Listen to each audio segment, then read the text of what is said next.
one nation, under God, indivisible, with liberty and justice for all.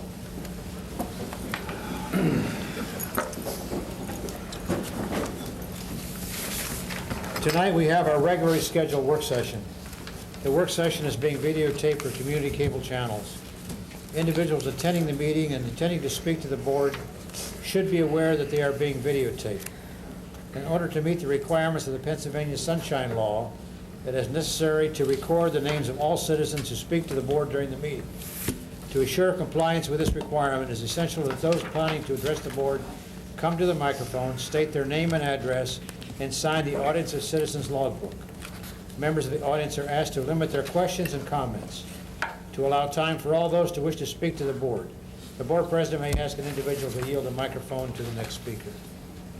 Tonight, as indicated, is our work session. We have a number of items we're covering during this work session, which will hopefully allow us to bring items forward to the action meeting a week from Thursday. As we complete each item under the work session agenda, I'll ask if there's anybody in the audience has any comments related to that item.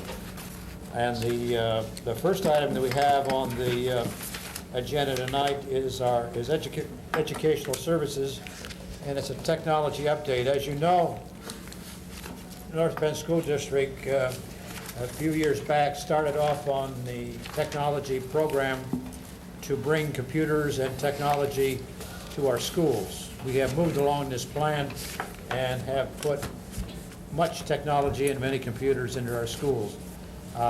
We last year, for budget considerations, revamped the schedule a little bit for financial reasons, but we're still moving along on a schedule to complete our technology program, which will be a continuum because technology changes and will always change.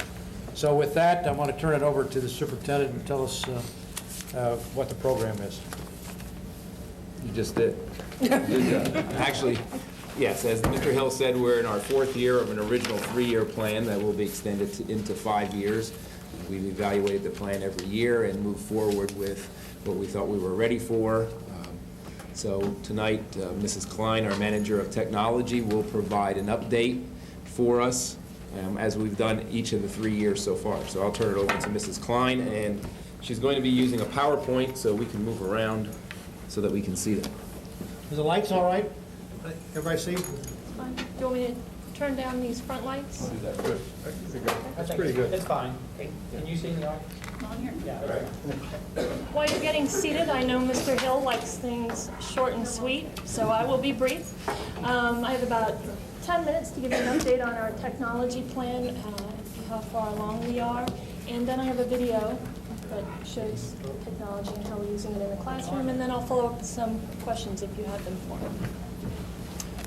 Starting back 3 years ago, North Penn staff and students got by with very few computers in the district, and those that we did have were outdated. We also had no network in place. Very few computers had access to the internet, and there was minimal software available, especially in the areas of learning, and there was no technical staff on board. That May of '98, the school board in this community set forth with a 3-year phased technology plan, $10 million investment that even after the implementation was completed after 3 years would be self-sustaining, would be ongoing support. The technology would not grow obsolete. And then lastly, it was targeted specifically on curricular areas. So in the first phase, we concentrated on language arts and math, and moved on from there and hit different curriculum areas. Challenges, I think everyone in the district felt the changes that took place over the last 3 years for this large of an initiative. Teachers making room in the classrooms for computers. Patience of the students and staff while we built pretty sophisticated network system, lots of software available. Principals coming in early to make sure that the cablers from the night before had put the cable back up in the ceiling while we finish that implementation, cabling all of the classrooms, labs, libraries, offices. Staffing for results. Had to build a staff to support this large of an implementation, looking for the right people for the job. And staff finding the time to learn and explore. Our teaching staff at this point, including support staff and administrators, after 3 years into the program, we've just topped 15,000 hours of staff development that they've taken advantage of. Taking that back into the classroom, exploring it with the students. The results of this, first of all, we today have over 3,500 computers now throughout the district. Those are spread out among 800 classrooms, 23 computer labs in place. We have 17 libraries, all equipped with library labs of computers, and over 200 offices. Put in a district-wide network that encompasses all 18 buildings, 54 servers, over 15,000 users on our network, and just in the next week or so, upgrading to a 10 meg internet circuit. To support this initiative, we have instructional technology coordinator that coordinates all of our instructional support staff development efforts. She has help in that area. 35 teachers that have taken on the role of technology trainers within the schools. Our district tech support staff includes 4 full-time technicians and 26 part-time tech assistants out of the buildings to provide that first level of tech support. And then we have some very fine technology partners in Microsoft, Cisco, and Compaq to help us in this initiative. Back to this technology plan as it was originally approved. To date, we've spent $9 million on this initiative. We're about 95% complete for achieving the original plan. The 3-year implementation, for budgetary reasons, has stretched into a 5-year plan we're hoping to complete. In terms of self-sustaining, like I said, we just turned over our first set of technology computers equipment that have hit their life cycle, and turned them over and replaced them with new computers, have a good support structure in place. And we've targeted and achieved technology integration in many curriculum areas. There's a list here for you to look at: language arts, math, the areas of science, social studies, special education classes, business administration, technology education, foreign language, or ESL students, secondary level, and at the high school, art and music technology labs. Our vision for technology here in the district is reinventing our schools through technology. We have 4 main goals. Our first and foremost is to enhance student learning in the different areas that we've talked about. And to that end, Dr. Hassler for the last 3 years has had a technology goal and expectations of all staff in the district, all administrators as well. Teachers have minimal expectations in terms of what they do with the technology in the classroom and how they utilize it. The second goal is to improve the management of the curriculum instruction and assessment. For example, an assessment system that tracks and stores student achievement progress, so our instructional leaders here in the district can take that information and make informed decisions about interventions and programs. Third goal is to streamline our administrative processes, making us more effective, more efficient, so that we can focus our attention on the students. And lastly, to increase and improve our home and school communications. Highlights for initiatives we have planned this year. Once again, improved technical support. We have a pretty lean staff, but some mighty goals, and hoping to be able to respond to and solve any technical support issues. Continued staff development. As I said, we have offered a number of workshops. We hope our target for the year is to get another 5,000 hours of staff development under our belt. Student assessment system, as I spoke of, working with Dave Decker, the assessment manager, to put that system into place so we can start to track student achievement and progress. District website and intranet. I'm working with Christine Liberoski in the development of that website. My she'll be bringing forward. We are trying to, in the technology department, come up with a technical environment that makes it possible to host a website that's informative and keep it up to date. And so we're working to that end. High School Communications Lab, for these gentlemen here that put together different videos. It's a class that's offered at the high school. High School Remediation Labs, we have a number of students targeted at risk in the areas of reading, writing, and math. And we've worked very hard to put computers in those areas, and along with the teacher support, software that will support and remediate those skills and help monitor their progress and help them improve. We have a technology literacy pilot underway at one of our elementary schools this year. Currently, our technology literacy instruction, where the students learn basic keyboarding, word processing, spreadsheet, database, all of those technology skills that we, based on national standards, feel are important for our students to graduate with. We start that currently in 7th grade. This pilot starts to address those issues in as early as kindergarten to build upon those skills so that by the time they graduate, they do have a good understanding of those skills. And they can also use those as in their learning process along the way. Online classes, we're also this year, we just started off with our first small cohort of students at the high school that are taking classes through the virtual high school.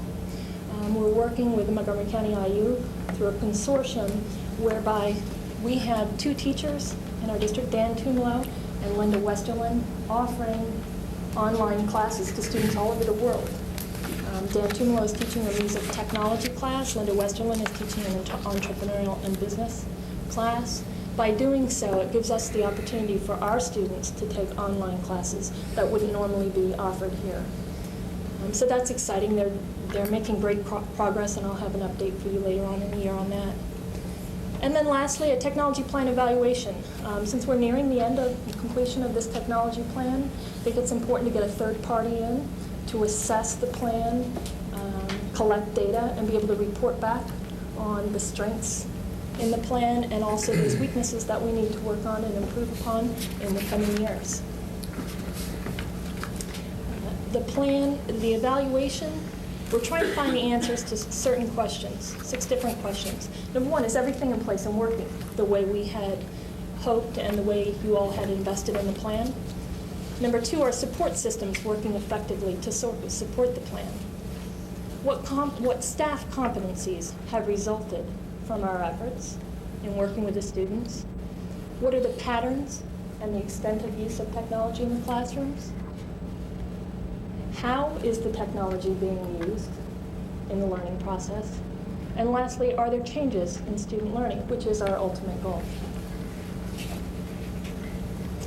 And the most important goal, as I stated here, is who ultimately benefits from technology development here at North Penn.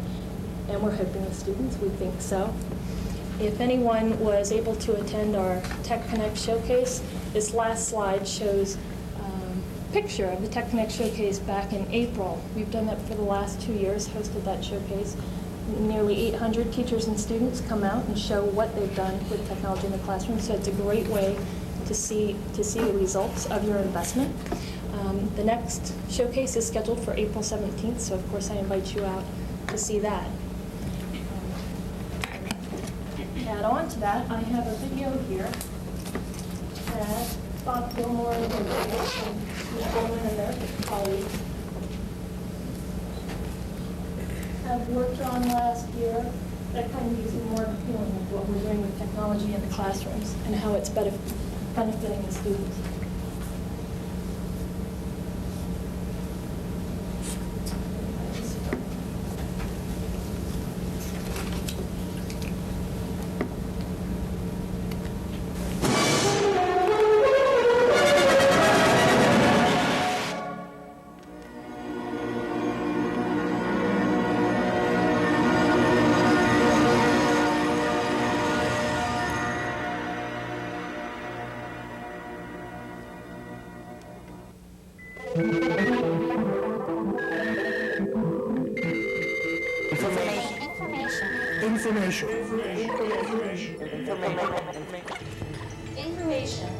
Information. the power of information. The North Penn School District realizes the power of knowledge in a booming information age. Technology continues to remain a priority for the North Penn School Board, community, and staff. After 3 years and 3 phases of technology implementation, the North Penn School District is now in the passing lane of the information superhighway.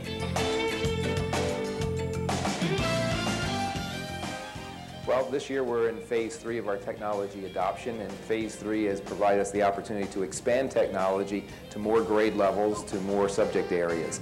Students now not only can use software that integrates into their curriculum, but also access the internet to obtain information essentially at their fingertips. Over 3,500 computers have been installed since 1998. Completion of Phase 3 included new art, photo, music technology, and wireless labs. In addition, all 13 elementary schools were cabled for internet, and a satellite dish was installed at the North Penn High School. Virtual field trips, wireless labs, and web quests are becoming a regular part of the classroom vocabulary. I normally start out a lesson using a software called Inspiration, and we do a brainstorming session. Sometimes I'll let them use a keypad, sometimes I'll stand back here with the keyboard and I'll type things in. As fast as they can shoot them out, I'll be typing them in. What's really nice is that the students are more familiar with technology, and so by allowing them to use the technology and just becoming the facilitator, which is the grand plan of technology in education, they're really excited. North Penn students now have more access to information than ever before in the history of public education, literally at their fingertips. What we do here is we use a lot of technology where the children research their animals. If I didn't have these computers in my classroom, we wouldn't be able to do what we're doing here. They want to do science all the time. They love the science to begin with, and then the technology is just the icing on the cake. But it's, in this unit especially, it's a very important component. Libraries or instructional material centers have always been the source for reference material. Now the entire world's library is available real-time. All kinds of information is available out there now that is free. And many years ago we had to pay for things that were published by the government, for example, and buy through government documents. Now all that information is available free online. The Library of Congress has all of their materials being added to the online service that they provide free. What is this email address? What we're seeing in technology is, during the first couple of years, we really zoned in on the basics in using technology. Now we're finding ways that teachers can take this technology and apply it in ways that we never thought. While computer labs and a computer in every classroom provide on-ramps to the information superhighway, new wireless labs allow on-ramps anywhere in the school. The main thing it did was just give us another computer lab. We just didn't have physically space for it. So that's one thing. Number two, it's great to have it in the classroom so you can use it for part of the class. You don't have to use it for the whole class. And because it's mobile, I can use it one period and somebody across the hall can use it the next period. Not only do our computers go anywhere, but our students will have an opportunity to take a class anywhere through a virtual high school. The virtual high school is based in Concord, Massachusetts, and basically there are over 100 courses that students can take, but all work is done through the internet. This is definitely the wave of the future. I mean, teaching online is something that is becoming very popular with colleges and everything. To allow the students this opportunity is just fantastic. They need to be self-motivated. They need to be able to go online, follow directions, not from a human individual. And with the burst in technology, I think it's just fascinating. Good morning, JP. The use of technology reaches far beyond the boundaries of desktop computers. One area where technology is making a great impact is in special education. As we continue our adoption, we're finding different ways to use technology better. Not just the traditional ways in our everyday classrooms, but also in special needs classrooms where students can use things such as the Alpha Talker in order to assist their specific learning disability. Low-tech and high-tech are utilized in the special needs classroom. Students use technology such as alpha talkers, cheap talkers, and the Dynavox to communicate. This is Dynavox. It has what is called a dynamic display, in that the screen moves. There's pages in here essentially that move, and you can open and close pages.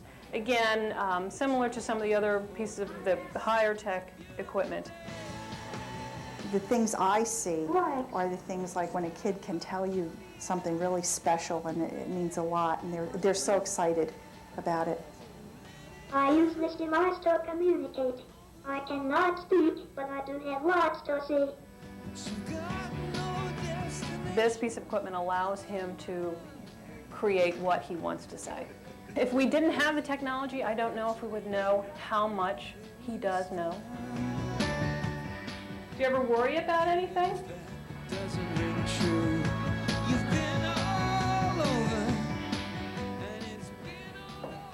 Sometimes I think that other people think that I'm not smart because I can't speak. When I use my communication device, I show them that I am smart. You absolutely do.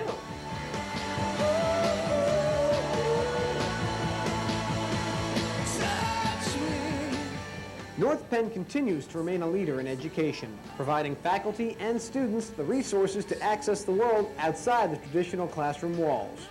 Information is power, and the North Penn School District provides the tools to access information, powering the minds and the imagination of every student. See the world in green and blue. See China right in front of you. See the canyons broken. I hope that gives you a glimpse at what's happening in our classroom, and that concludes my presentation. Any questions? I'd like to say, before we ask questions, that with any other major adoption like this, we've certainly had our ups and downs, and we continue to struggle with things, and that's normal, but I think we all work together on the technology plan. It's important to know this is not Deb Klein's technology plan. She gets all the calls when things don't work, but every principal, every building, every administrator works on this. The one thing I know the board has been concerned about and talked about over the last couple of years, and we've all been concerned about, is that we provided the technology, and we want to make sure that there's a consistent implementation. It is a tool. It does not replace the textbook. It does not replace good teaching. It's a tool, but we've invested a lot, and just like any textbook, it should be used across every classroom. This year, we've developed for each of the phases, Phase 1 teachers, Phase 2 teachers, Phase 3 teachers, minimal expectations on a monthly basis, along with a monitoring tool and also support tools to assist those teachers that still need the help. As you heard Deb talk about 15,000 hours of staff development, I think we've offered, and teachers have taken advantage of a lot of after-school workshops as well as are in service, and we feel that they're equipped to implement it on a minimal basis. So that for the first year, we really have some specific grade level, I would say, elementary, middle, and high school level expectations. So I'll turn it over to questions, any board member. I have a few questions. Deb, you said that there was going to be a third party to make assessment. What do you mean by that, third party? We contracted with Dr. Michael Gershowitz out of Iowa, well-known in the country in terms of program assessment, and he will be doing our technology program evaluation, along with some field workers, some graduate students that are going to help collect How much is that data. assessment going to cost? Maybe I missed a meeting. It's part of my goals that I submitted to the board and indicated that we would use a third party because we really wanted to have some independent feedback and not conduct the evaluation ourselves. And this guy was already hired? Yes, this was something that was planned last year, and the end of the school year was coming too close, so we postponed it until this fall. Did he go through any committees? Mike, can you fill us in on where the finances for the, or do you? Purchase professional services. Or the process. Process. This was approved, I'm not sure, this is last year, it was approved. I think it's what, $10,000 is what we actually end up paying for the contract, for him to come in and do the evaluation. I'm not sure where, what committee. I'm not sure when the committee was, I'll have to check on that. And I assume we budgeted for it? Yes. Yes, correct. That- It's part of my purchase professional services, Well, you since see if it's it's going one of through my committee goals. and just, I just, Are there other people that do this kind of evaluation? There's other people, yeah, that we've looked at. We've had some firsthand experience with him and feel that he's a person that can look at all aspects, not just educational, but I think one of the most important things is I'll say support. And as the first slide said, are things in place the way we said they would be in place? Are they operating the way we said they would be operating? And get some independent feedback from everybody in a district that's using technology. he's already been contracted? I mean, he, quote, has the job? Last spring, we went through the Yes. evaluation process, and he was selected. I mean, this is like any other consultant that we bring in under purchase professional services. And again, it was. I know that we had to have board approval. I mean, he just went through that Massey Powell thing. And this is 10K? Yeah, it was also part of any project that I initiate. I always recommend a program evaluation at the end of the project. So it was in that kind of money would have to be. I mean, in the that's- original project plan. It was planned for that someone would come in and especially with this size of an investment, Well, make exactly, sure that the it was- investment is the board's. Excuse me. The investment is the board's and the taxpayer, so I'm well aware of the investment, and I'm well aware that we are definitely in need of assessment in just about every area of the school district, especially the area where we spend the most. It just seems that this is something that has just somehow gone by. Professional service is fine, but it didn't go through a committee. And did anybody else apply for this job? Was there any competition for this position for 10K? Just because we budget We something. approved team doctors for the football team. I understand it, but I also bring in consultants. consultants on a every now and then again basis to work with our staff members, and it's never been something that necessarily we brought every one of them Are to they a getting board. $10,000? Not maybe in one shot, but it's not the consultant works one day. This will be a period of time. Well, And again, I thought, since it was part of my goals, and I outlined it in my goals, that was okay. I think there's a problem. Why don't we just bring the details to Sure. the next committee meeting of Ms. Burkowski's, and just give us an update where you are with that. I mean, a little background on the people Sure. that you're using there, just Just so a little, clear the air a little on. bit of backup too. I mean, it's not a matter of Sure. just being, you catch the board up, we should be a part of assessment. I mean, we're more than the bill payer. What elementary school is being piloted for? Gwinnett Elementary, the Is it Gwinnett? technology literacy? Is that what you're talking about? Yes, there Yes. was a mention of an elementary school being Gwinnett piloted. Elementary School. Can we have just an idea of what that pilot's looking like in next committee meeting of educational services? Sure, that'd be great. Just give us a clue.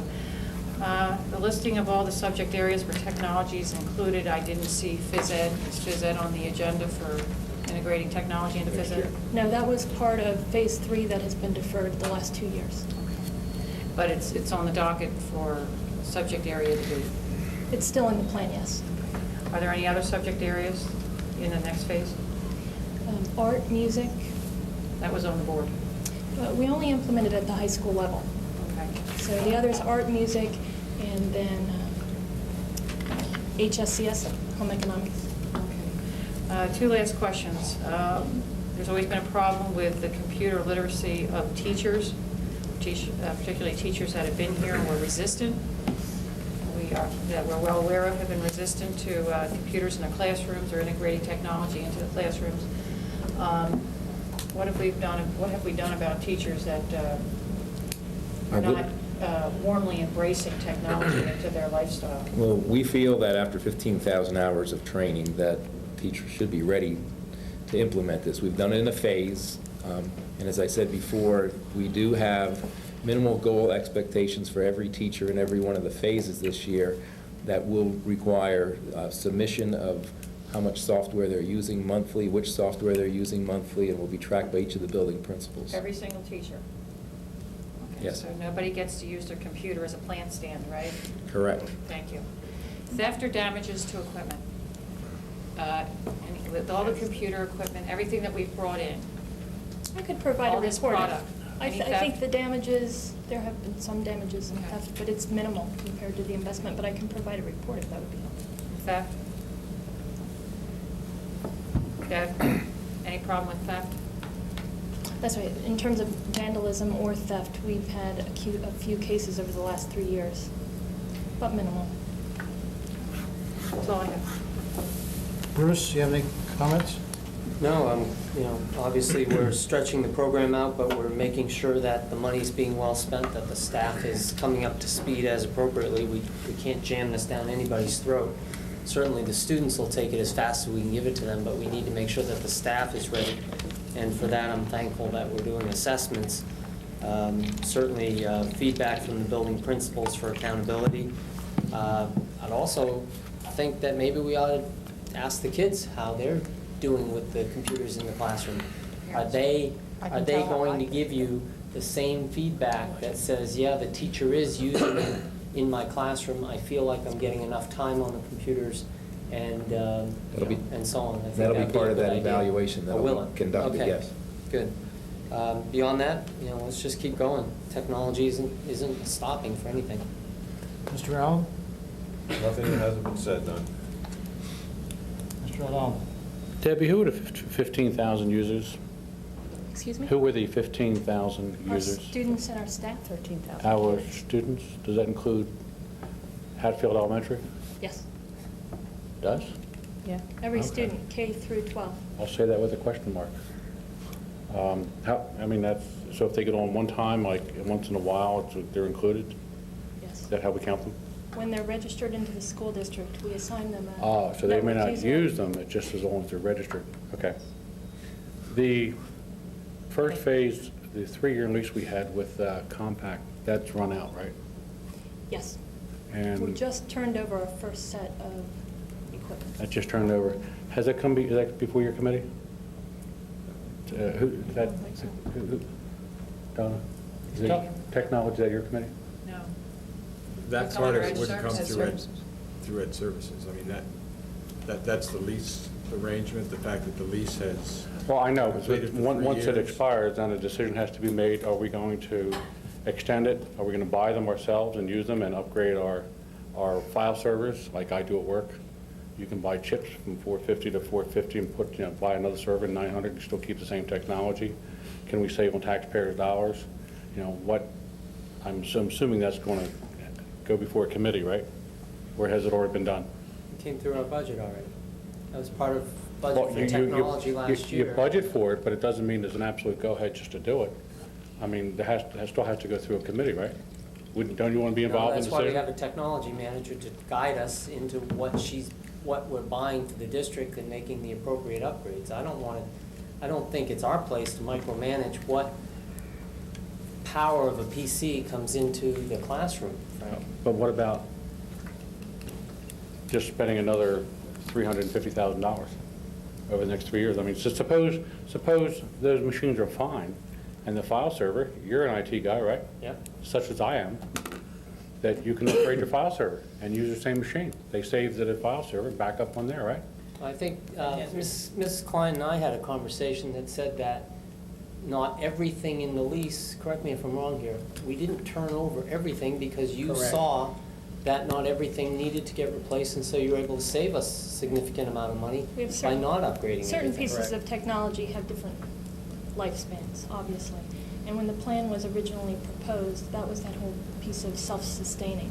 We wanted to make sure that after 3 years, the school district wasn't left with a lot of Well, outdated I absolutely equipment. agree with that. But I'm saying, again, as the board, just to be kept out of the loop when these things are going to be happening?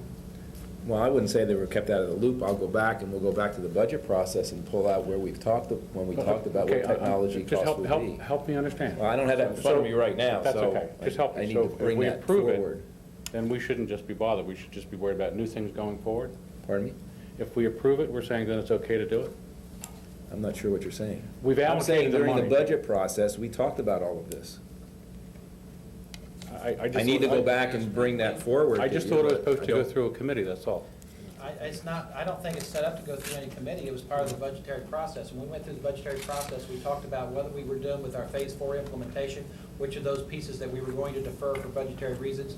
And we actually also listed, if you remember, all the equipment leases and so forth also that were part of the budgetary process. The lease arrangement as it is right now, which I inherited, by the way, which I also agree with, by the way, is that it turns over every 3 years. Now, what that did is this year, when they got ready to turn over, Debbie sat down with I and a couple other members and Don, and we looked at those items and we determined which of those items does it not financially make sense not to turn over, as you're talking about, and we kept some of our file servers. We decided we could use some of those in some of the other areas. We kept some of those computers also, because we could use those in other areas and expand out to make sure that all of our teachers and all of our staff had use to those computers. And then the rest of them we turned over. What you have to remember that the reason that was set up that way originally is two reasons. One is the conversation that we've had with other leases as far as the lease buy option, and the board has always been inclined to lease those items so that we actually turn those over. And the thing is also with technology is because of the way technology is outdated after 3 years and the hard abuse that they get, especially from our students, it makes sense to turn a lot of that over. And so that's the process that we've used. We have a number of processes that go through the years right now. In other words, this year, we have another one, I think, coming up in November or late December. Is it December? Then for another lease that's getting ready to turn over. We'll do exactly the same thing with that. We'll say which of these does it make sense to turn over because of the hard use and the technology as far as being outdated to make sure that we can keep concurrent with our process, and which of those does it make sense for us to keep. I did a financial analysis, quite coincidentally, on the last lease that we just turned over, and the actual cost to the district was, if you were looking at it from a financing standpoint, is 2.9%. And so that's very reasonable as far as how we're financing those turnovers. And if we don't turn them over, we're talking about keeping outdated equipment is what we're talking about. So the consensus of the board when that was made, I assume in 1998, which was a good decision, is that we continue to turn those over every 3 years. Now, whether that needs to come to a committee just to validate that process, that we would have to be doing that almost on a monthly basis because of the way our leases actually expire. I thought it was one lease. No, it's a number of leases. It's one lease. One of the things I'm looking at, in fact, this year, is we're looking at a different leasing company, E+ Technology, as opposed to Compactor, as who we've used in the past. Because what they will do, as we turn over those leases, and they expire at the end of the month or in November or December, whatever the case may be, they will bundle all that for a 4-month period so that we only have 4 that we're turning over instead of 10 or 12. It depends upon when we acquired the equipment. 3 years later, we need to turn it over, and that's the way those leases work. So it's more than just one lease. I understand, because I have a 3-year-old computer myself, and I understand that, and that's fine. And same thing at work. Right now, what we've been doing is upgrading our file service. So it's just a prerogative of the board. I know in the beginning that this went through the committee process, and it went through a work session, then the board on approving. And I think we said 3 years ago that some of this equipment we would probably keep here. Or we may, instead of renewing, we may buy it and then make a decision in the 4th or 5th year, because we could upgrade our file service. Well, then that's my fault then, if that's the case, because I didn't know it was the prerogative of the board to actually sit down with our leases and to let us know, and as far as which leases you wanted us to turn over and which ones you don't want us to turn over. If you want us to do that, Mike, it's not a fault of anybody. It's trying to understand what the process is. And the process is, you have given us direction and guidance to make sure that we maintain that technology. And we're using that technology on a 3-year cycle right now. And then we evaluate at the end of that 3-year cycle to determine which of those does make sense to turn over and which of those we should extend. That's good to do. I agree with that. Yeah. But I think it's really, if anybody expresses any concerns, I'm expressing my concern.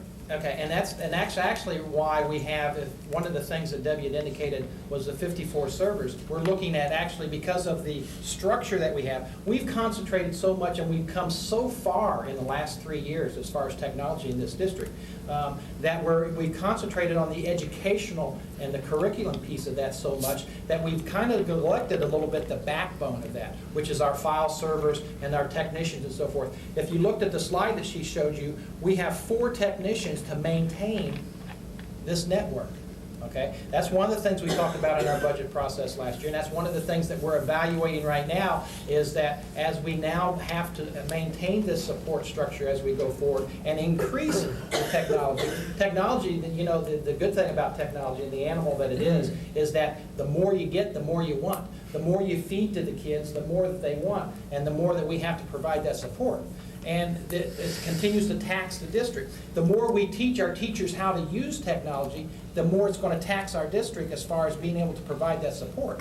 And so we have to make sure that that support structure, that backbone of technology is in place as we move into the future. And that's part of the reason for the assessment that we have, is not only to look at the curriculum piece and what are we getting from those dollars, but also to look and say, can we actually support that? We've had problems just in the last month, you know, as businesses has, with viruses and viruses and other things that we've had to do, that we've had to rely a lot on our support from our partners to do some of that, because we haven't been proactive enough.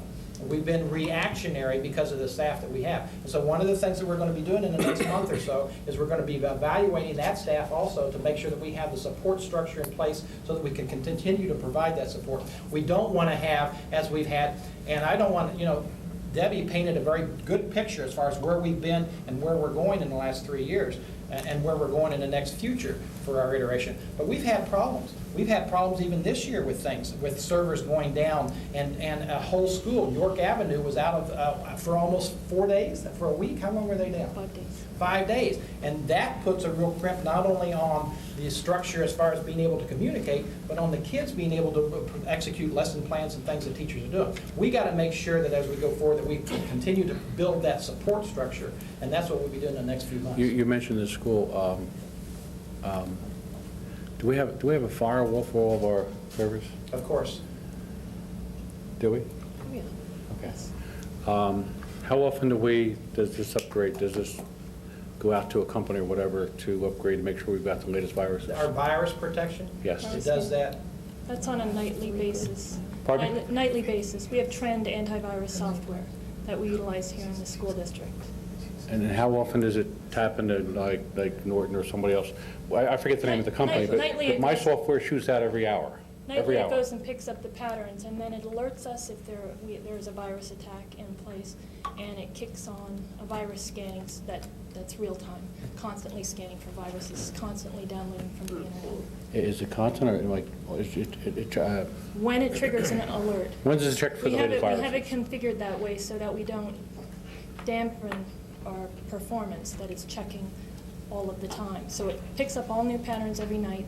Once it finds, so it's once a finds day. an outbreak, like when we ran into the NIMDA outbreak, triggered that, sent our systems alert. They were all very intelligent and talked to each other. Sent our systems alert, and all of a sudden kicked on the real-time scanning and bringing down any type of virus protection that's available. Brings it down from the Okay, internet. so but the question is just once a day then, right? Once a night? Once a night, unless there's an outbreak, and then it's You can get- and then it's as things $780 program, they'll do it every hour. as Trend comes out with updates, it brings them down right as soon as they're available. So you could say real time. Thank you. Terry? I have noticed a difference at Hatfield and Penfield.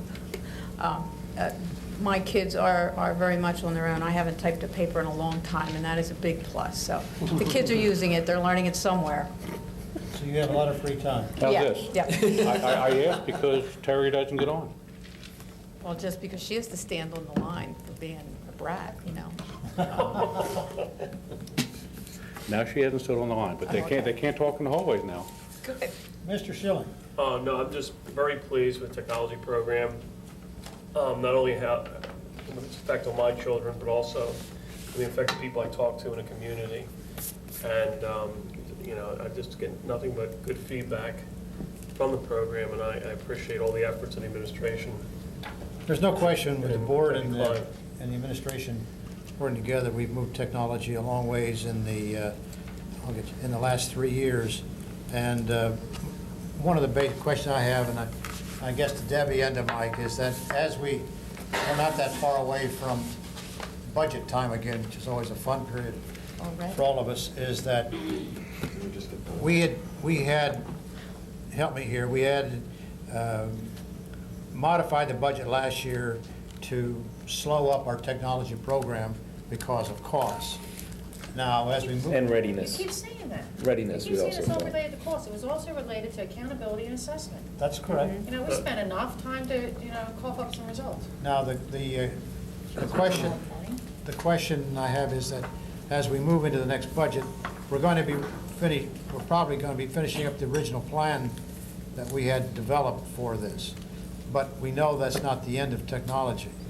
I mean, the maintenance, the training, the support services go on. Is it your plan, Debbie, to develop another plan or add on to our existing plan to present to the board sometime in the future a continuum? We continue to look forward. Right now, we have a great infrastructure and a good foundation. We're just going to work for quite a while on just fully utilizing and implementing what we do have. But recommendations may come forward in terms of looking forward, make sure that we stay up with things that are available to us. Not a, we have to discuss amongst ourselves, I guess, if it's going to be a formal technology plan over the next number of years. One other simple question for me. What's a server? A server is kind of a large computer that directs services. Food, it's a food guy, on the line. Trying to think of a good way to explain it to you. It provides services. So a typical file server, just to give you an example, allows users to store information and to print to network printers through there. It provides a lot of different services depending on what the server's function is. It could be a web server, email server, that type of thing. So it provides kind of the brains behind the operation.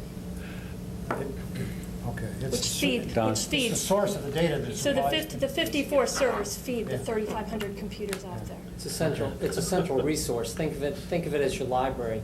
Rather than you having your own collection of books and places to store your own files, the file server is that central resource. When you want to print something, you're sending it through the file server. The file server is connecting through the... I knew that. I was just asking to see if anybody else did. We figured that.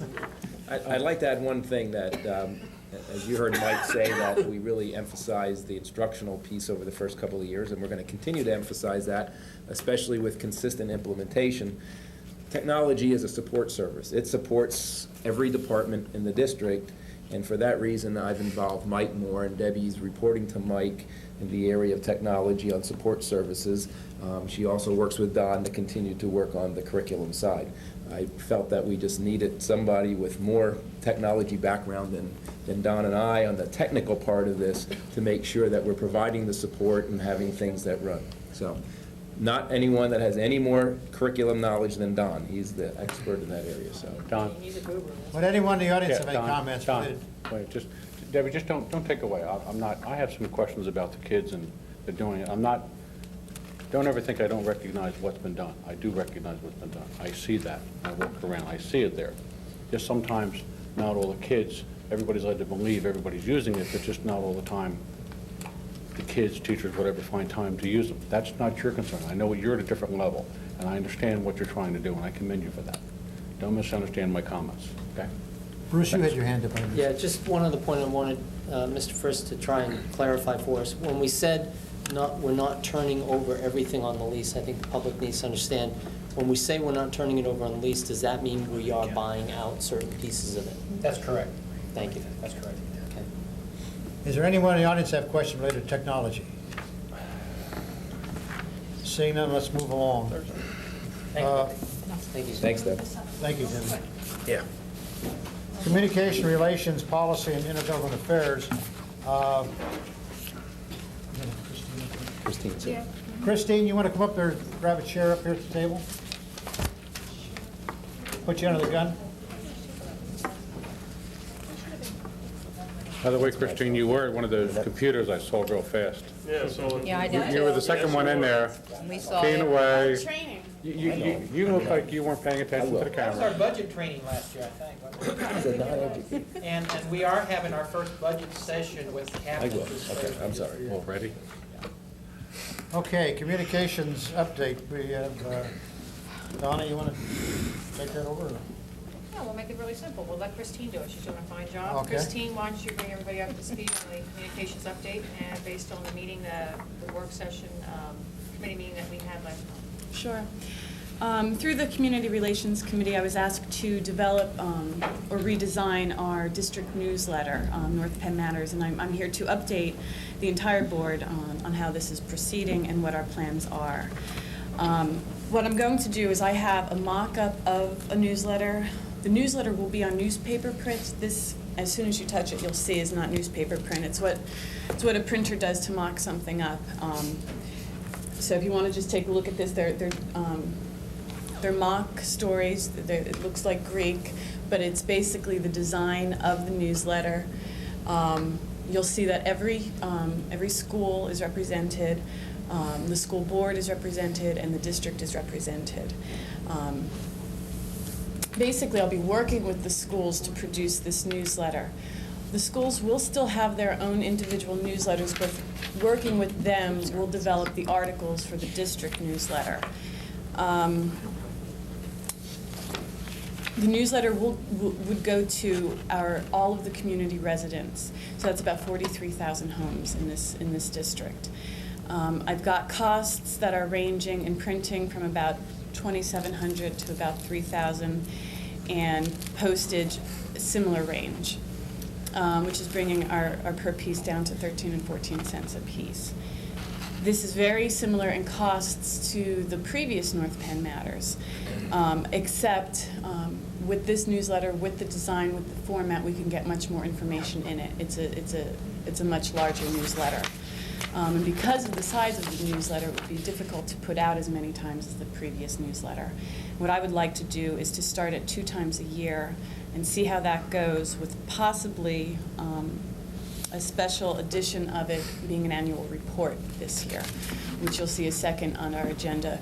And by annual report, I mean more of looking at a state of the school district, where we stand as it relates to test scores, our facilities, support services, budget matters, etc. What else do I want to say? The newsletter will be designed in-house by my staff and written in-house, again, with help from the schools. They're already doing newsletters, and many of the articles are perfect the way they are. We might want to tweak them. We might want to pick out other things that I know are happening in the schools to highlight. Again, it will go to all community residences, whether they are families in the school district with children or not. And that's it. Any questions or comments? I have one. Yes. How many pages are you expecting to do, and what size? Exactly that, what you see. Okay.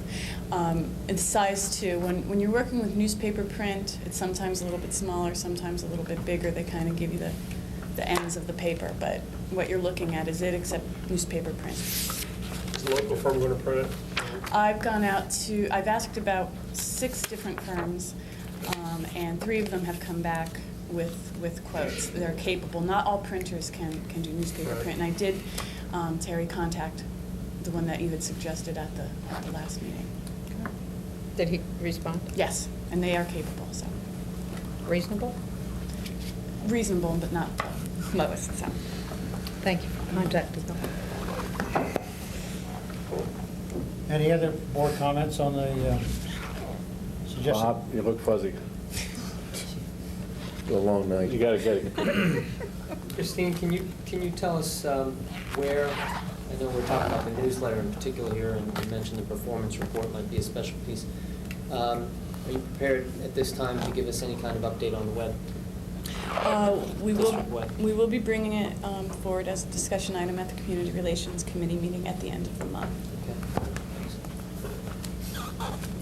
Any other board member have any comments relative to this newsletter? Anybody in the audience have any comments? What about the performance report? As I said, we're talking with Dr. Gibberish. Hassler, we're Okay. hoping to make that a special edition Oh, of okay, this you did newsletter. mention You mean the annual report? Yes. Yes. Okay. It should be timed in terms of an overview of the budget. Yes, absolutely.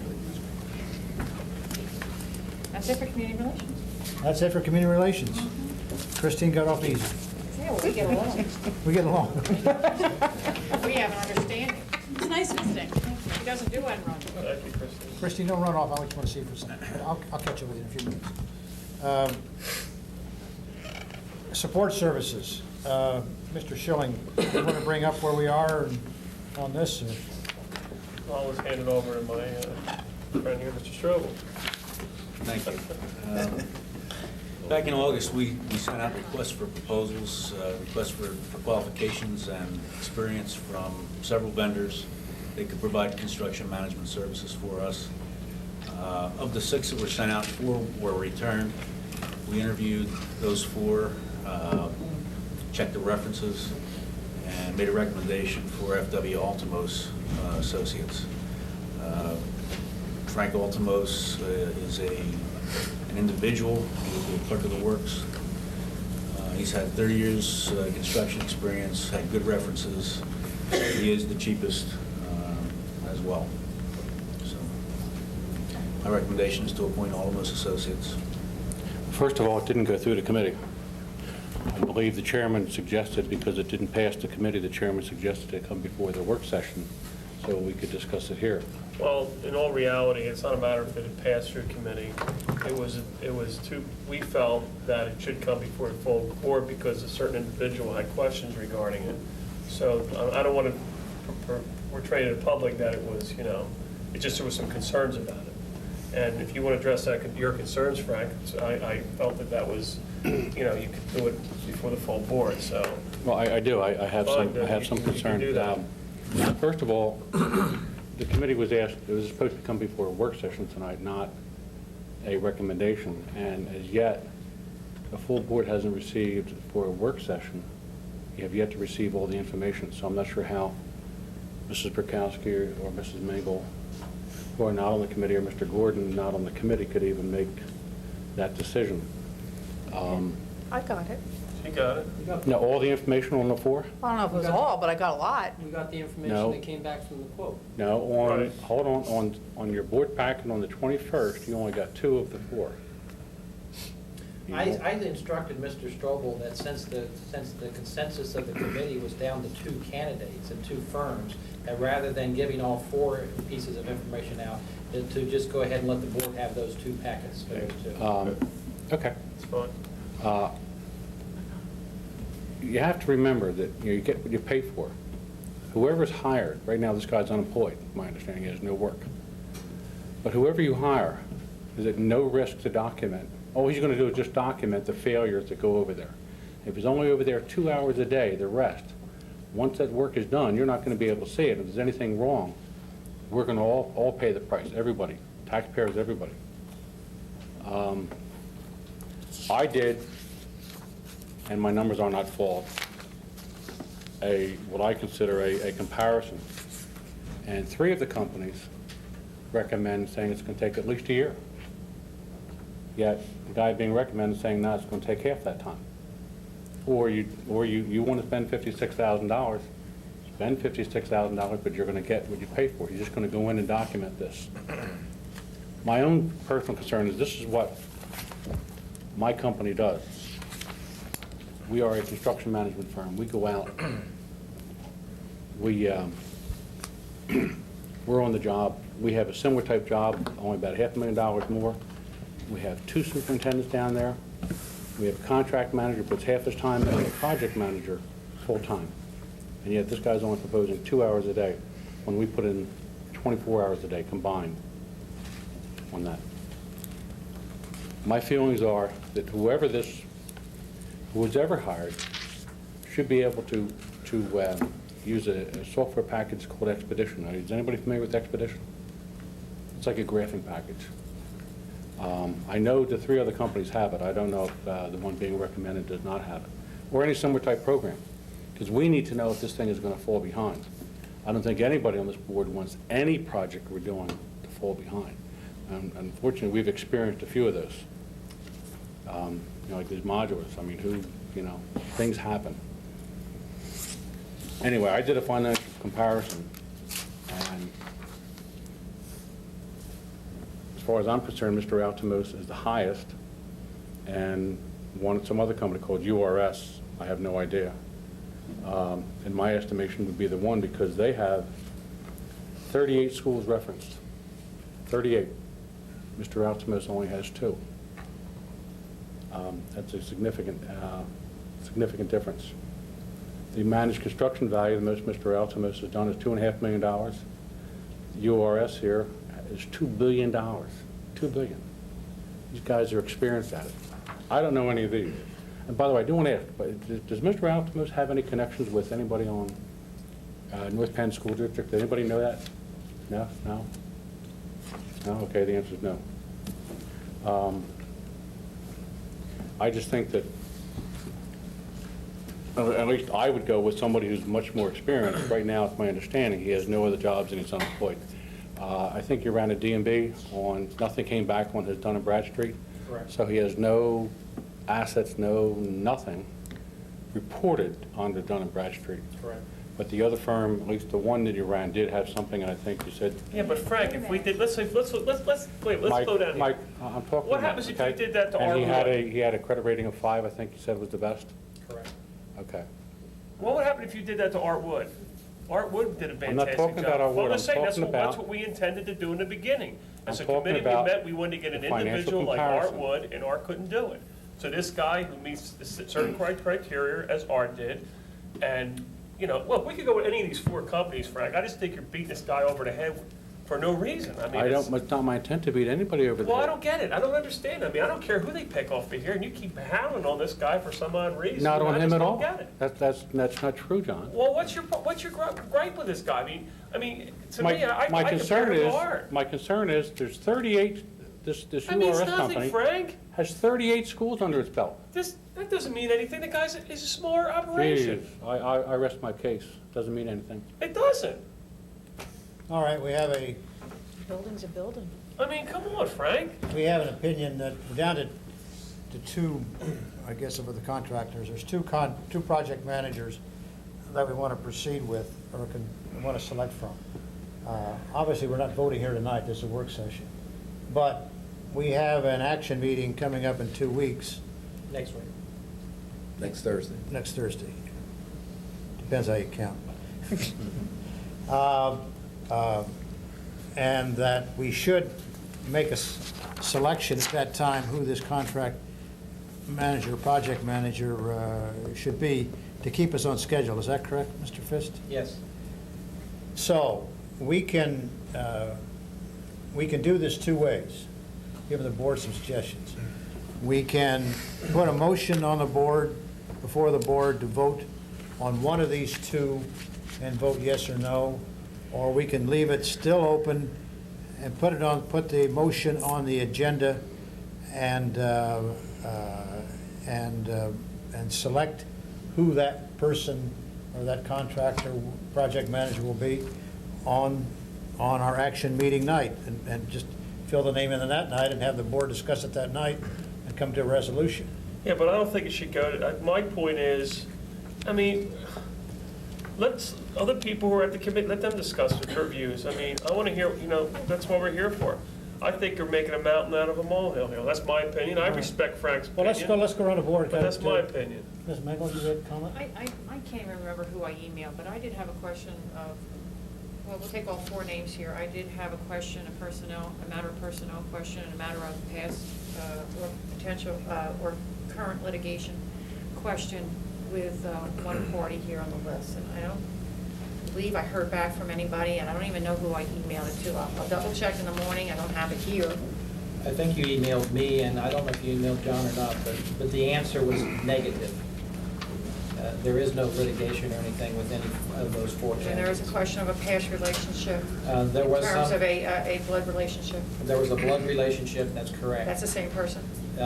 It's not the same person, but there's a blood relationship there. To the person in question. Correct. To the issue I have. Correct. Well, then I would be out on that matter, and it had nothing to do with any of Frank's issues. Terry, do you have any comments? Yeah. Are these other guys, you have an average hourly rate here, Frank? What I used was. You have proposed total hours. These 3 gave an hourly rate. In some cases, I'm not showing the extra rate because they have a clerk in there. Okay, so what and a was manager. his? Okay, all he really did was, the only thing he gave a very short half-page summary saying, I'll be on the job for 2 hours a day. So what I did for comparison reasons, these 3 here said it should take at least a year. One even put in a contract from October 1st to October 1st. And, actually, if I added in all their hours, that would be more toward 1,000, just 1,050, this one, including the clerk. I didn't show that. My question, though, is... That's 10 hours a week. And if he does 11 hours, is he going to charge us another hour? No, that would change, but it's all relative. What's relative is the bottom line. The bottom line is $56,000 to go in and to just document If he he has no does, risk. if he does 20 hours a week, is it still 56,000? Yeah. But he only put in writing. The question yes. was, okay, so now he's the cheapest. No, he's not. Frank, was it Suppose, contracted what happened to Mr. hourly or Higgins? not? Excuse me. Was it contracted hourly? That's the question. Can we talk?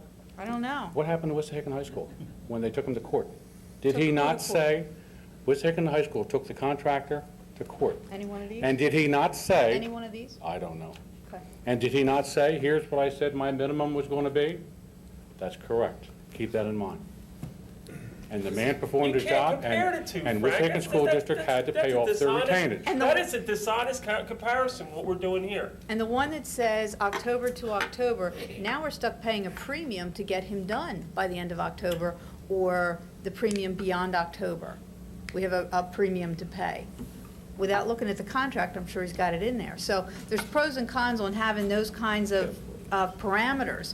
If this guy is 56, whether it's 10 hours a week or whether it's whatever, to get the job done. But who's going to document what they do?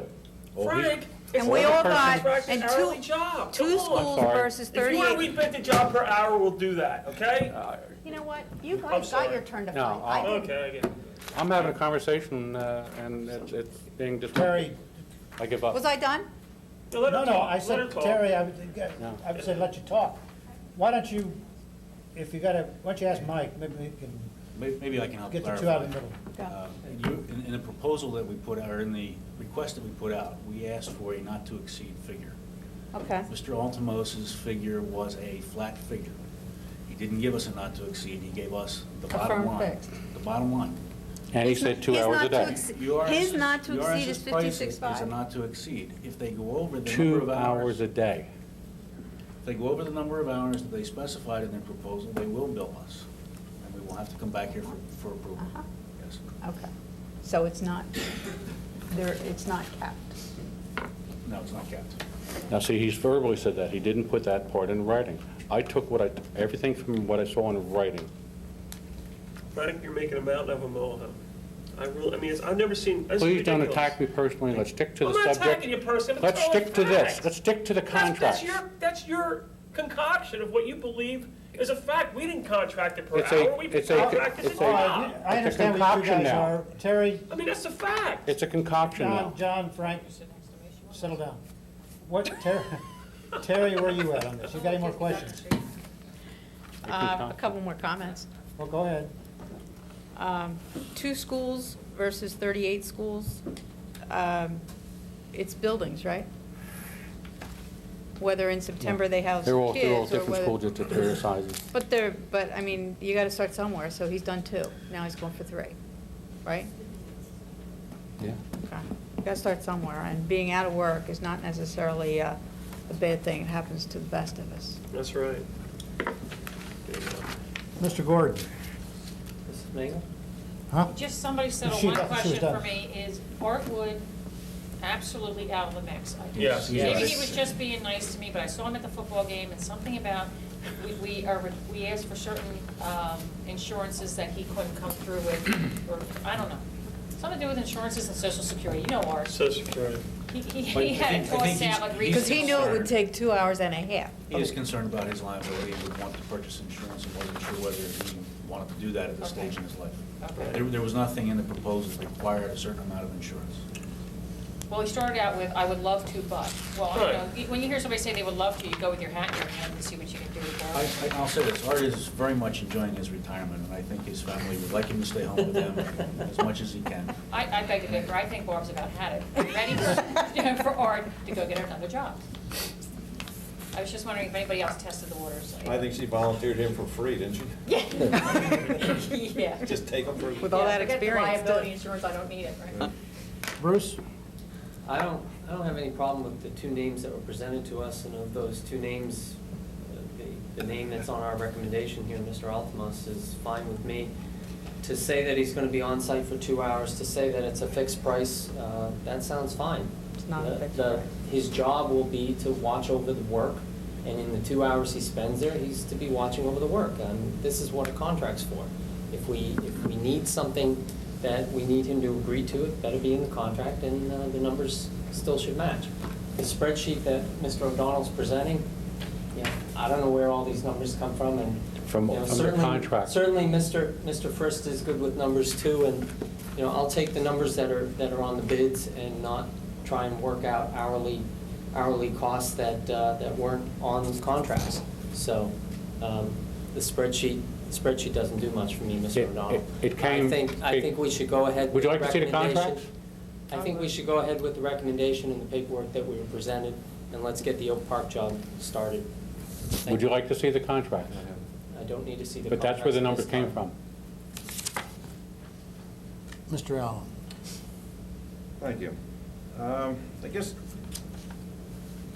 I have to say that the spreadsheet that Frank made to me is just bogus. And it's based on an interpretation of things that he seems to want to make it say. When a man says that I'll be there at least 2 hours a day in his contract, that doesn't say he won't be there for 8. It doesn't say he won't be there for 6. But to use that as a number to make an hourly rate that to me is irrelevant because he's not quoting per hour, he quoted for the job. Get the job done. The fact that he's only done 2 jobs to me is kind of irrelevant because he's been in the construction business for at least 30 years that I know of. And somebody that's done 30 jobs, a company that's done 30 jobs, we don't know who they're sending to us. It may be a rookie. It may be a guy that did 1 year, It's in the one contract. job. It doesn't matter how much the company does. I want to know what the person has done.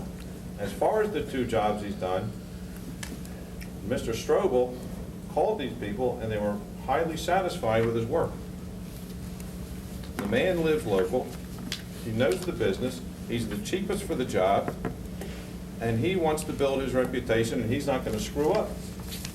So I think we go with the recommendation and hire Mr. Adamos.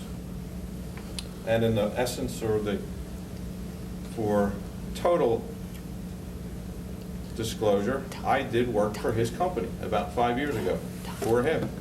My company worked for his company. And I found him to be very capable, very professional, and I have a personal recommendation. He did a good job at what he was doing. So I have no problems hiring the man.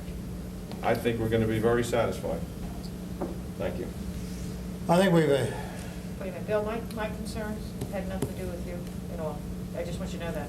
Oh. They're a totally different matter. I didn't know that about your company. It still doesn't matter to me, but It shouldn't had nothing matter. to do with you. I mean, I have no...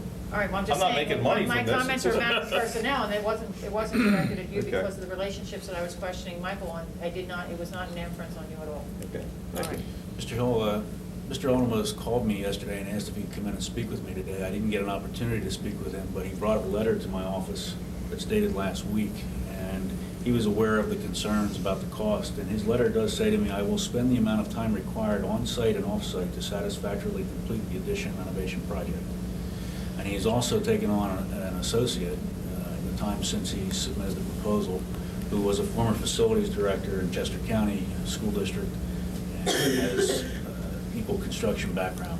So there's some other considerations that have happened since the proposal. He's got backup as well. All right, thanks. Mr. President, I'd like to suggest that this motion, the recommendation, come forward to the action meeting as is, and we vote this up or down. Don't start with multiple names. That was my next question as I went around the table here. And I understand from Bill, that was your position too. Yes. And I was your, so I'm looking at shaking the heads. I have a majority here agreeing to that, so we'll move it, Mr. Frist, we'll put it on the agenda with Mr. Alamos as the recommended project contractor. Thanks. Does anybody in the audience have any comments on this subject? Moving ahead to the next item is finance, earned income tax expenses. Mr. O'Donnell. The committee discussed seeking board approval to compile information to prepare before the full board. I guess from all the information is gathered over the many months that the committee will meet. The committee, I don't remember who made the recommendation, but the committee recommended to spend money not to exceed excuse me, $20,000 for the appropriate advertising and surveys so that presentation for the full board concerning the earned income tax can be prepared. Does the board understand the suggestion or the any comments on that to bring?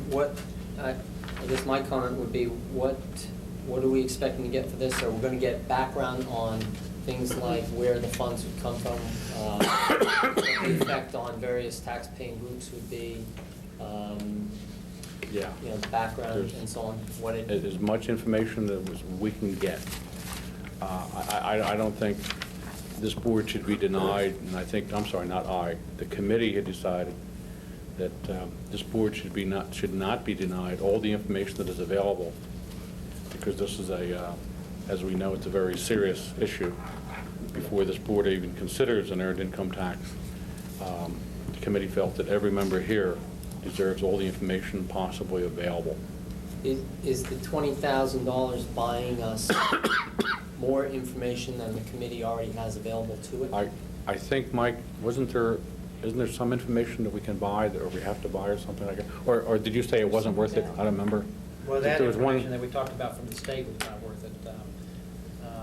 There's some questions as far as whether we can gather more information through surveys, for example, perhaps a survey in some of our district members, our residents, and determining the effect that the earned income tax may have on them.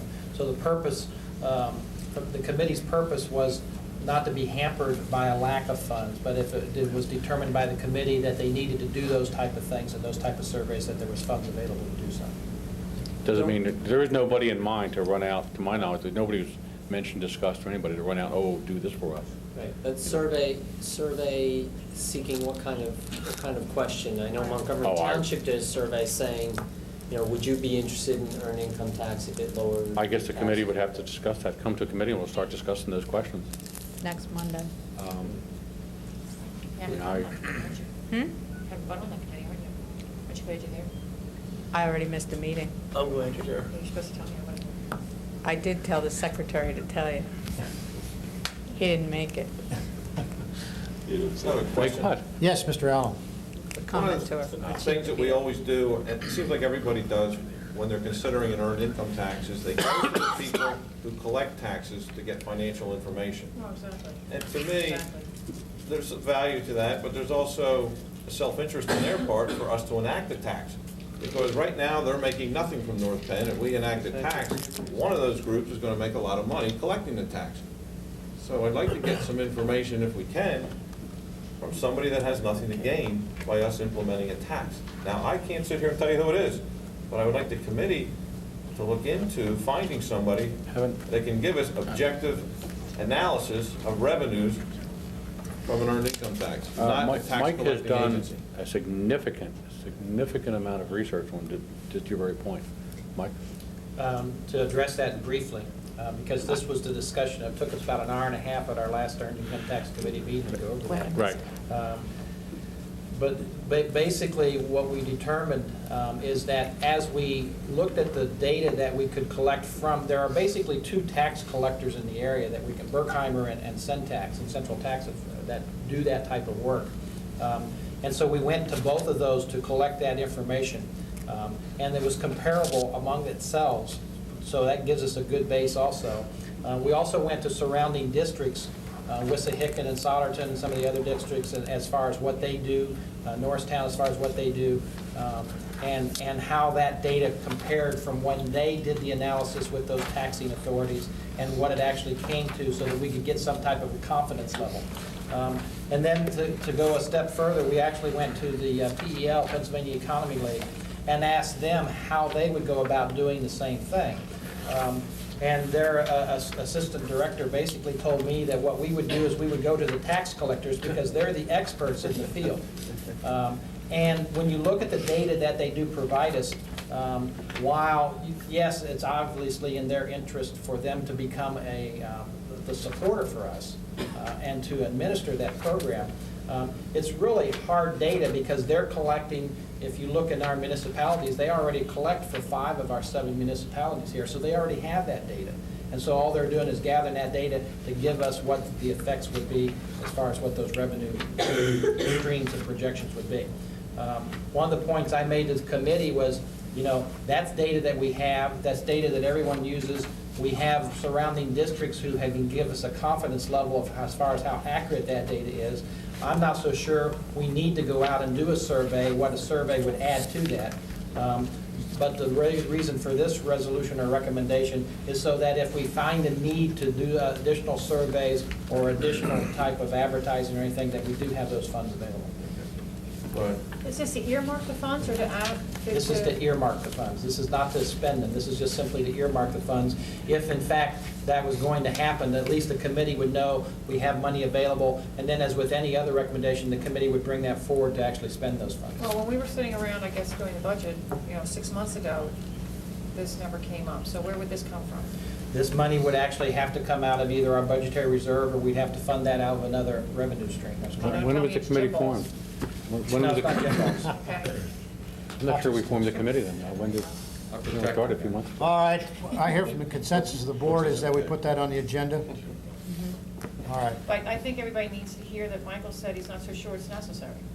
And I'm kind of hinging my bets that he can do enough of this himself and bring in enough information that's already, government supplied through the tax collectors and through those taxpayers that have to, hand them over, that it might not be necessary. It might not be. We have a lot of good data. Right. Yeah. And you got 5 out of 7 municipalities. This can't be brain surgery. Right. I mean, it's mathematical. It's all computation. We've got spreadsheets and a lot of good questions and answers from the attorney, from a lot of good people. All right. And you're going to be getting that report. Eventually, that's going to be summarized. We've had several meetings now.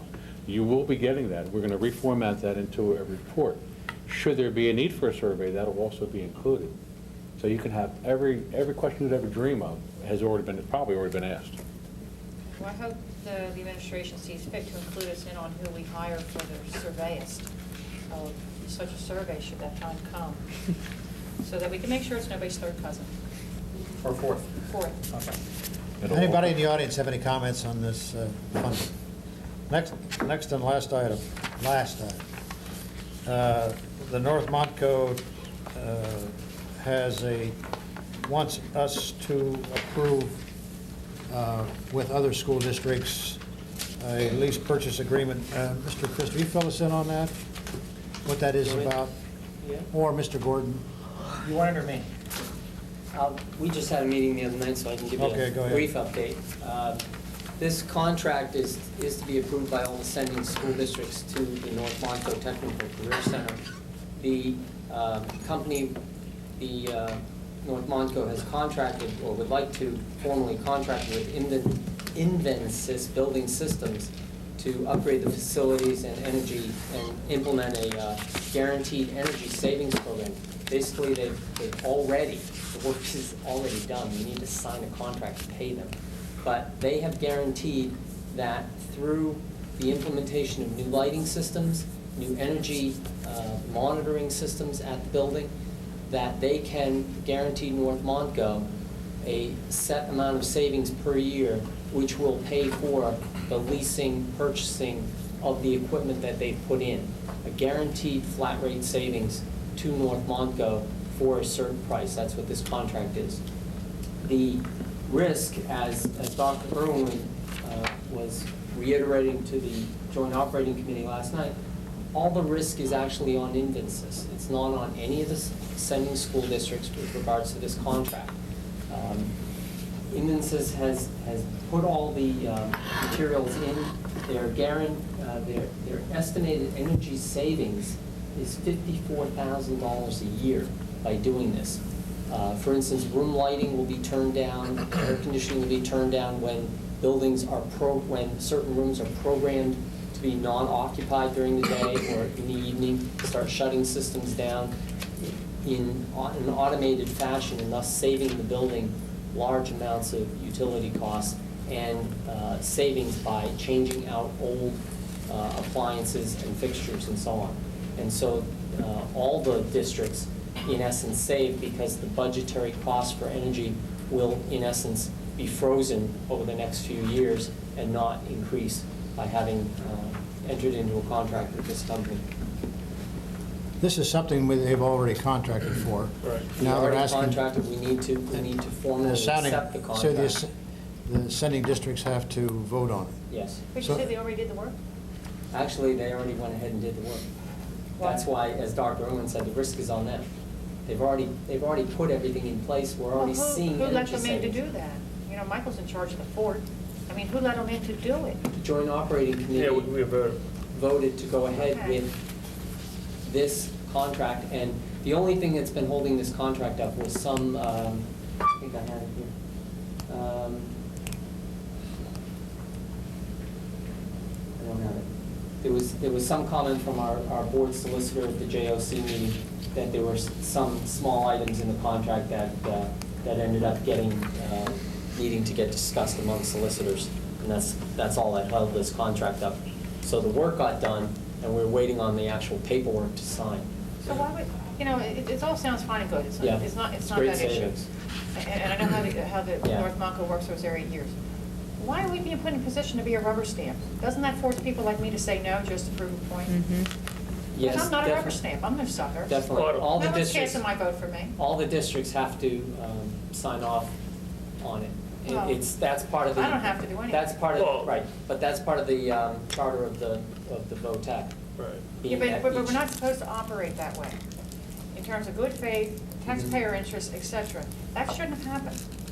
It shouldn't have happened to now, okay, all of us, numbnuts come in and just rubber stamp something that's already happened, and now, Well, I don't think, we look at it that way. I mean, I think that's. but we never And I would have don't let think that our- happen here. It would have been. Yeah, but you're talking about There would have been a completely I don't think our different- fight on that. solicitor wouldn't would have have let happened us here. get into that spot at the It's VOTEC. my understanding the solicitor just came forward from the VOTEC and said that this is a lease agreement that really should be approved. I think he Right. gave the go-ahead last year for them to vote on it, This and is- I think the board responded Oh, to he that should've. go-ahead. Right. If there was any question about that, and there was something else last Well, night. we're not gonna that do we this just till next week, discussed. right? We're going to vote on it next week. Right. We can vote it up or Can you find out a down. little bit more about the little bit of a history here? What would you like, a specific question? If there was some pre-approval under some other, Why The we're joint rubber operating- stamping if it. this was, we don't want to rubber, I don't want Okay. to, I'll vote for myself, I don't want to be a rubber stamp. I believe that. I'll cast no, just to avoid being Okay. called Well, rubber that's- I stamp. believe the scenario here, or the chain of events, is that the Joint Operating Committee agreed to go ahead with this, and Okay. then it was a matter of getting the contract signed, and the wording worked out. The wording actually took longer than getting the work done. But That's what happened. as unusual as it seems, it's hard to believe, the work's already done. Mhm. There is no signed contract, correct? Right. And they're waiting for a paycheck without even a signed contract, and the work's done. And the equipment's in, They're at everything's risk. installed. They're at risk, They're at we're risk. not. Their money's at risk, Okay, not ours. they're already pregnant, and they're asking somebody for a date. Okay? Yeah, but you have to realize That's one way to there's no express it, I guess. liability, there's no risk for Monco. That's what I'm saying. I mean, that's the whole You quote point it in a here. paper. Government's not supposed to happen this way. That's my whole point. It's not supposed to go down this way. Yeah, but my That's point all. is, if you vote against it, then they're stuck. They have the, it's not like you're forced into a I corner. understand You're the not. point. The point is, Right. why are we ratifying something, and I'll certainly check Right. into And that. you make a good Our argument. It's solicitor, a phony, gratuitous act, and We'll get your answer. yeah. Well, it'll be on the agenda. to I'll vote double or- check with the Vote with for or the vote against. JOC solicitor. Yes, too, but Mr. Allen. I have no Question. issue on this. Yes. This sounds to me like the same thing that a majority of this board didn't want to do for North Penn. That's my Correct. question. Yeah, but see, it's a right? different situation. I agree with you. And I'm trying to find out, why was it good there and not good here? Because it's a better Different deal. use of the building. Right, and the different size use of the building, and facilities. also, I looked at it as Now, a, because I, personally, from what I understood from listening to comments, when it came to our board, it was we didn't even get into the details, it was the principle that people didn't want to spend money to save money. And what we're being asked to do here is spend money to save money. no, it's I'm telling you, it's a different, They're actually getting paid by the savings Right. we are realizing on the energy. That's what we were gonna do. No, we weren't. We were putting up money up front. We put up. We had to hire a considerable amount guy, of money. 50 grand plus benefits. Oh, it was completely different, and plus, let me explain something here. My whole spin on this was looking at this as a test project, you know, with possibly later on, and see if they do such a good job here, you know, maybe they'll have an opportunity to look here, but it's a completely different thing than what was First presented of to all, us. I think we should have looked into it further here.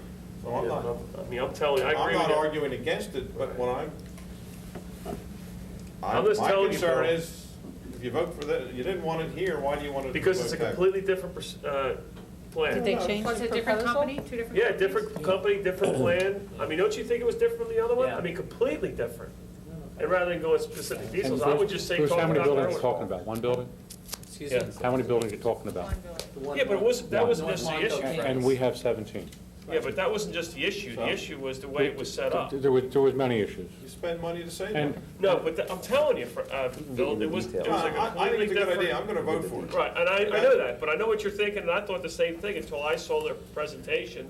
And I'm telling you, the risk was different, the outlay was Well, then different. tell them we want a presentation here, Well, I'm saying, well, that's Well, that possibility. has come before committee. even though we won't vote for them here. Well, I don't know, that's not, yeah, but see, that's not true. I mean, that's, you know, Not if he already puts everything in and then wants to be paid later, you know. well, if he did that, it would. Any comments from the audience on this last item?